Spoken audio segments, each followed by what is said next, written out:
BRS అధినేత కేసీఆర్ మాజీ మంత్రి హరీష్ రావుకు హైకోర్టులో ఊరట లభించింది. భూపాలపల్లి జిల్లా సెషన్స్ కోర్టు ఇచ్చిన ఆదేశాలను సస్పెండ్ చేసింది. జిల్లా కోర్టు ఇచ్చిన ఆదేశాలు సరిగ్గా లేవని న్యాయమూర్తి పేర్కొన్నారు. మేడిగడ్డ బ్యారేజ్ పిల్లర్ కుంగడంపై జయశంకర్ భూపాలపల్లి జిల్లా కోర్టు విచారణ చేపట్టింది. దీనిని సస్పెండ్ చేస్తూ హైకోర్టు ఉత్తర్వులు ఇచ్చింది.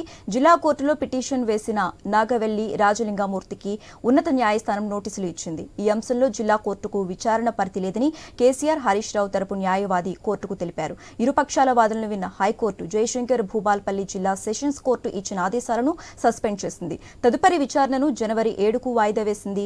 మేడిగడ్డ బ్యారేజ్ కుంగటానికి కేసీఆర్ హరీష్ రావుతో పాటు ఇతర అధికారులే కారణమంటూ నాగవెల్లి రాజలింగమూర్తి అనే వ్యక్తి భూపాలపల్లి మెజిస్ట్రేట్ కోర్టులో పిటిషన్ వేశారు. ఆ పిటిషన్పై విచారణ చేపట్టిన భూపాలపల్లి జిల్లా కోర్టు కేసీఆర్ హరీష్ రావుకు నోటీసులు జారీ చేసింది. దీంతో కేసీఆర్ హరీష్ రావు హైకోర్టును ఆశ్రయించారు.